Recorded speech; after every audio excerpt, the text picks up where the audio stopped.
femme sur deux a ces symptômes. Le problème, c'est qu'elle n'ose pas en parler. En consultation, plus d'une femme sur deux, après 40 ans, présente des symptômes génito-urinaires. Et pourtant, ce sont parmi les symptômes les moins exprimés. Il peut s'agir de fuite urinaire, lors du sport, à la toux, lors d'un éternuement, parfois de besoins urgents, difficiles à contrôler, des cystites à répétition, une sécheresse vaginale, une sensation de brûlure, des fausses mycoses à répétition, ou encore des douleurs pendant les rapports qui finissent forcément par impacter la relation de couple.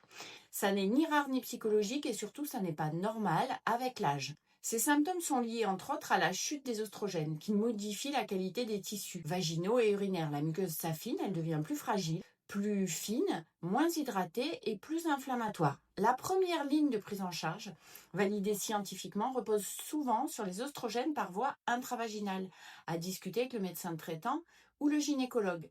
C'est une option locale, efficace, avec très peu de passage systémique, c'est-à-dire de passage dans le sang.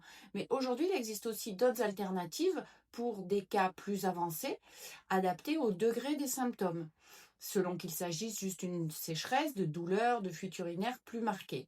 Ce qui n'est pas acceptable en 2026, c'est de continuer à souffrir en silence, alors qu'il existe des solutions.